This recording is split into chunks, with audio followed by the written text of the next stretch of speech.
from Columbia in high definition. This is WIS News 10 Awareness. Bullets flying in the middle of an apartment complex in one of Columbia's entertainment districts and inside a local bakery. Recent shootings, police say, were at the hands of known gang members. But when does this culture of violence begin? And how can we bring it all to an end? Thank you for joining us for Awareness. I'm your host, MEAGHAN Norman. This morning, we're taking a proactive approach to cutting gang violence. We've assembled a panel of community leaders who each tackle this issue at its root, in the family. But first, we take an inside look at how the Richland County Sheriff's Department works to track and curb gang activity. The Richland County Sheriff's Department gang unit is designed to take proactive measures to partner with the community and dismantle street gangs. The team does that through prevention, intervention, suppression, street enforcement, and a lot of long-term investigations. We work with different agencies, such as state and federal agencies, to basically go after these guys and put them away for a long time instead of, just putting a guy in jail one day and he's out the next day. That's what we're trying to get around. We're trying to actually dismantle the entire group. They use informants, conduct traffic stops and search warrants to try to avoid the violence. Sheriff's Department, get on the ground! Stay on the ground! But they cannot predict or prevent everything. That's why it's very important to have that good intelligence in order to try to be proactive and go after these guys before those type of incidents happen. They also use local and national databases to track known gang members and their activity. So even if you are not the one that's out there committing the crimes, but you are documented in whatever group that we're going after, you can be caught up in the gang conspiracy. We would like to introduce our panel: Charles Brown with the Midlands Fatherhood Coalition, Dr. JACQUETTA CHATMAN of Mothers of Black Boys, and Pastor James ROWSON of Kingdom Life Ministries. Thank you all so much for joining us this morning. Thank you. Pleasure to be here. Now, there is so much at play here when we talk about gangs and gang violence. So where do we start? Is it really in the home? I would say it is in the home, working with the Midlands Fatherhood Coalition. Our main objective is to get fathers actively involved in the lives of their children. And that very well could be fathers who are living in the home. You can be in the home, but if you're not actively involved, then there's still a disconnect, which can pose problems. Sure. And JACQUETTA? Oh yeah, I agree with Charles. I totally believe that it starts at home. Most children who are involved in gang activities are missing love and attention from their parents at some point. Even if they have both mothers and fathers in their home, something is not there. Right, something is void. Yes. There. Absolutely. Well, I totally concur with my co-panelists that I think, and from my perspective, God has always ordained family first. And so I think the emphasis must be placed back on the importance of having healthy family. Now, I spoke with a gang member recently who says his gang was his family. Here's what he had to say. We got money together. If they want to call that being wrong, putting drugs into our community, we did that. And everywhere we went, it was, if one went, we all went. It was a family. It was my brother, my sister. We all gonna go together. We gonna hang out together. We gonna be there for each other together. Everything was just together. If one went, we all went. It was a family. It was my brother, my sister. We're all going together. That's a family. He says there was love there. What's wrong with that kind of love? That kind of love is coming from the wrong places. You want that love from those who immediately surround you in your family unit. So that could be the father, the mother, and maybe your biological brother or sister if that's the case. But we don't want that love to come from the outside. We need to come from the inside of our homes. So does part of that start with the positive role models or the faith community? I believe it begins with positive role models as well as your parents. I mean, that's where it starts. I mean, from the time a child is 2 and 3 years old, we have to instill love and care in a kid to create a mindset that they would not want to harm or hurt anyone. Right, and I think, and you were talking a little bit about this when you talk about religion and faith, you have to have parents who understand, I guess, how to parent, and they need to know what values to instill in their children. Absolutely. Well, I hear him saying and others say that it was love, you know, it was this, in his family, in this gang world. But the reality is it's a pseudo, unrealistic, unhealthy type of love. It's not really what family is all about. Because for one, in a normal family, as God has given us, you don't have to get jumped out. You don't have to get beat up to get in, and you definitely don't have to run for your life to get out. So that's really not realistic. And that's really the problem and systemic evil of the gang, is that the mindset is that if you're in for life. And so there's a brainwashing and a disconnecting from reality of life that gives them this sense of legitimacy. And so how do we end that? Because it starts at a young age and it carries itself into adulthood for many of these gang members. Well, I know it's tough. I think it's isolation and seclusion. As the gentleman said, where one went, we all went. You are isolated, you are secluded. You're not almost allowed to interact with the outside world or others. We are all you need to do anything you want to do in life. That's unrealistic. We don't live in a world like that. And I also think with what Dr. CHATMAN is doing and as well as Midlands Fatherhood Coalition, you have to bring awareness to the issues at hand. Absolutely. Once you do that, you can bring the awareness, and we also need to be sure that we reach the target population. We can have town halls, we can address issues, we can have programs at Midlands Fatherhood Coalition, but if we don't address that target population, then the problem is going to continue to go on. Which is what? Is it that youth group? It's that youth group. For us, it's the fathers who are not involved in the household, getting them back there. Because once you do that, you are breaking a generational curse. And once you break that generational curse, then you start to see healing within our families. Right, and your target group as well.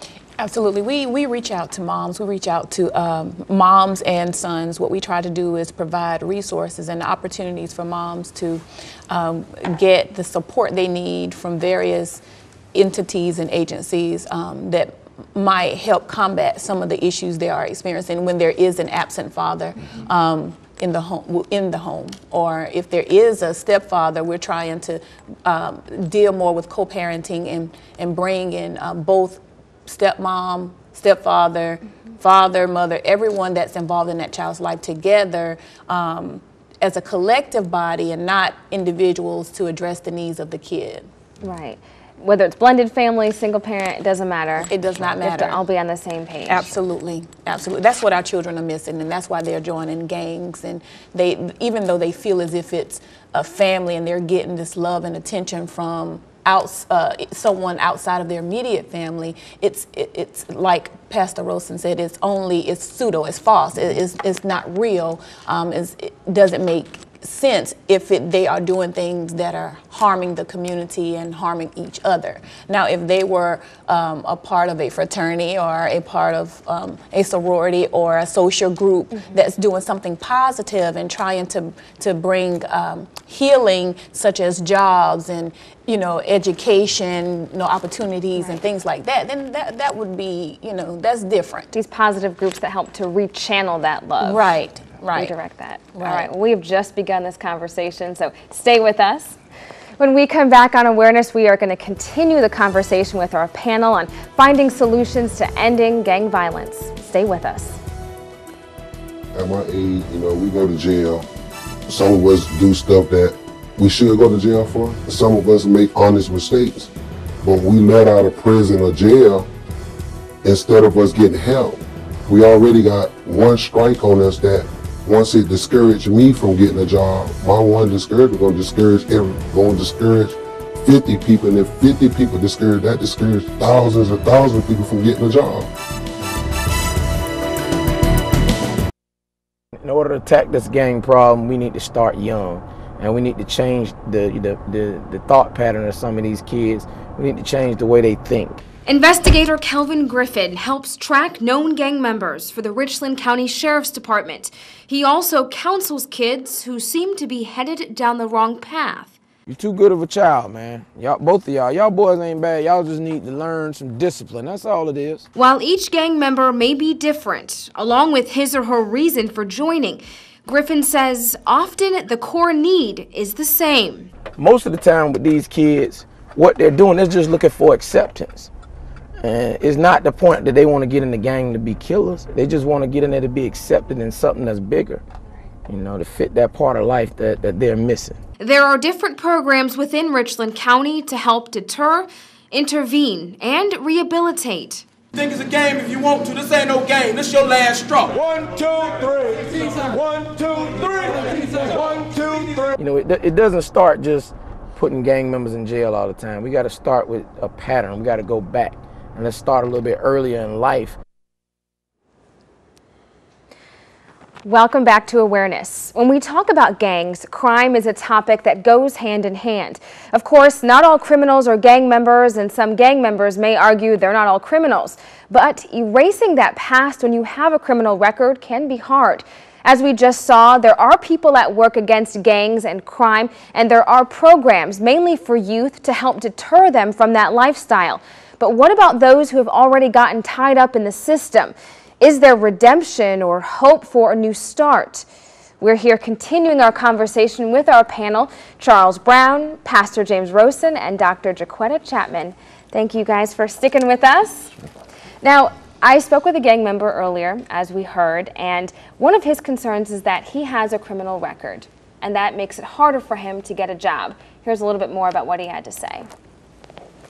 We put out here to do it on our own, and if we didn't have the strength to do it at the beginning, you know, from selling drugs to robbing and breaking in people's houses, when we discouraged, we just gonna do it again. So he says when he gets discouraged from not being able to find work, when other people who have criminal backgrounds get discouraged, it makes them want to just commit crimes again, because guess what? That's easier. That's still a way I can put food on my table. This is an obvious question, but why is that not the right mentality to have? It's not the right mentality to have, because if it was easy for anyone who's ever been out of work, and I can speak for myself, I was out of work, I had to make it happen. When you develop programs for individuals, and being a part of the Midlands Fatherhood Coalition, we actually, majority of our individuals have criminal backgrounds. So they have, job retention is low, things of that nature, but we actually have a job developer on staff to assist individuals with those criminal backgrounds, with expungements if needed, and finding employment with individuals or companies who may be willing to hire people with checkered past. Now, do you go to their doorstep and say, hey, I have a job for you? We don't. If it was that easy, if jobs just came knocking on our door, it would be great. But they have to come to us. So the first step actually has to be made by the individual. You come to our doors and we offer these services, and a lot of time we hear, well, we didn't know you existed, but sometimes word of mouth to actually get around, you just need to make the first step and come forward to us. Right. So some resources are available, you just have to take advantage of them Absolutely. yourselves. And Pastor ROWSON, talk a little bit about redemption. Well, I think great choice of words, number one, because I think that's really what has to happen, is that the church has to be proactive in communicating God's loving grace to buy back, to restore lives, to give back to people what they've lost, regardless of how they lost it. So I think the church has got to be a place of unconditional love and create an environment. I think, and I know at Kingdom Life Ministries, both Orangeburg and Columbia, our men are actively involved in the lives of single moms who are raising sons. It's kind of a mandate that God has given us to be there, you know, whatever we can do to be there. And I think that in showing God's love, Jesus said, by this shall all men know that you are my disciples, because of the love that you demonstrate, not that you talk, but that you demonstrate one to another. And that may be a way to help reverse some of that brainwashing that you're talking about. Absolutely. That is ingrained in these mindsets. And JACQUETTA, talk a little bit more about your organization and how you're able to help. Thanks, MEAGHAN. One thing that we're doing is providing an opportunity for men to come together, older men, young men, to come together and talk about some of the issues we are experiencing and that our boys are experiencing. What we've done is, for the second time, we're providing a man-to-man town hall meeting where we're bringing a panel of men together from all walks of life to talk about, to have some candid and open dialogue about some of the issues our boys are having.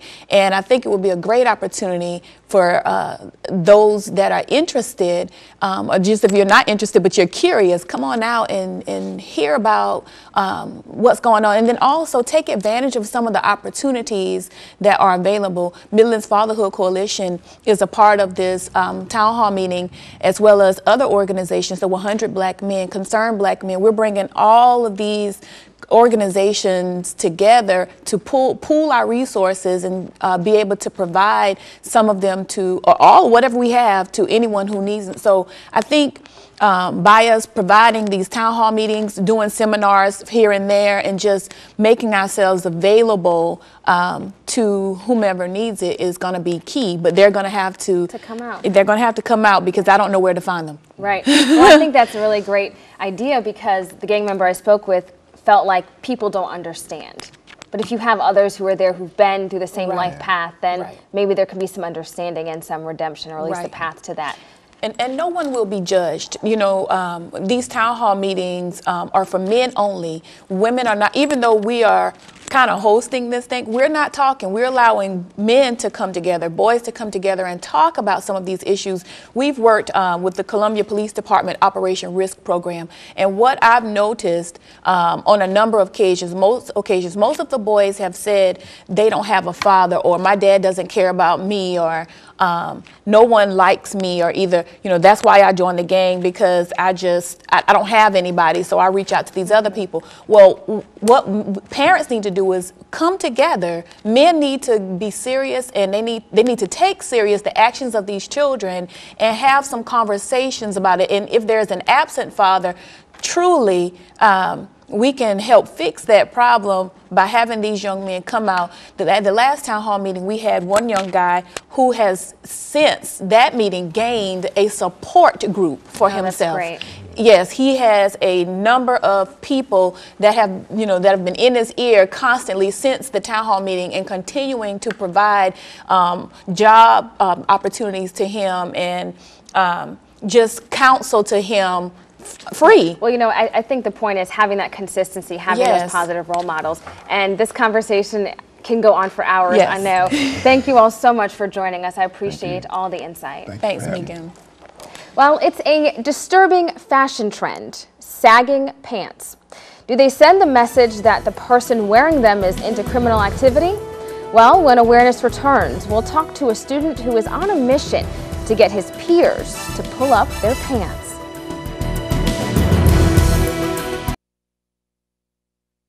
Hanging well below the waist has become sort of a uniform in many urban neighborhoods. The image that sagging pants creates helps perpetuate stereotypes that those who wear them are up to criminal activity. One Benedict College student, James Johnson, has started a campaign to help young men understand their clothes speak volumes. He joins us now with more on the Stop Sagging campaign. Thank you, James, for joining us. Thank you for having me. Now, we know that when we see pants sagging, it's not a professional look. So what are you trying to do to get your peers to pull up their pants? What I'm trying to do is my Stop Sagging campaign is to make sure that students understand the attention they bring towards them. Now, we can say stop sagging, we can say all this, but we just want to make sure that the attention that they bring on themselves, they know. And when, for example, a cop stops them, or they may get in trouble, they know how to articulate themselves and say, okay, I am a college student. Now, the issue we're having is that, as you showed the other clips, the gang members that we have on here was sagging. So if you have a college student that has a GPA of 3.9, you don't know if he's a college student or he's a gang member.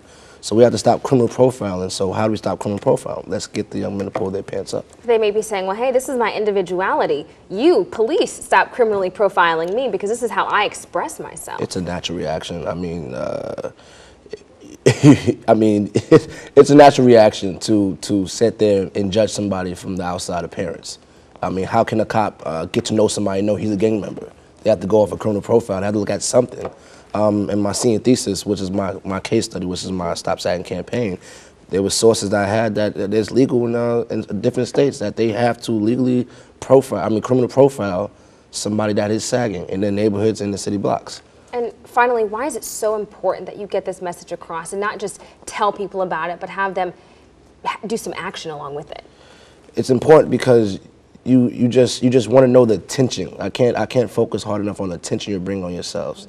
And if you don't know the attention you're bringing on yourselves, then your reaction may be different if somebody thought you was doing something wrong, or you just know. I mean, everybody doesn't have to wear a suit to be clean cut to stop the attention of positivity.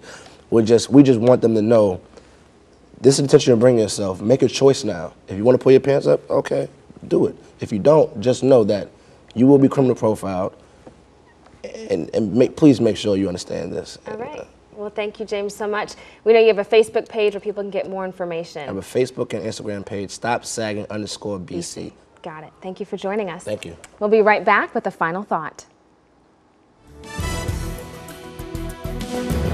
A strong family is one of the best defenses against gangs. Young men and women do not have to turn to the streets for acceptance and love if they get those things at home. And for those who might have been headed down the wrong path, it's not too late to turn things around. There are resources available if you take responsibility for your actions and seek out help. What will you do to make your neighborhood a better place? Commit to change, send the right message, and pull up your pants. We'd like to thank all of our guests. I'm your host, Megan Norman. This is Awareness.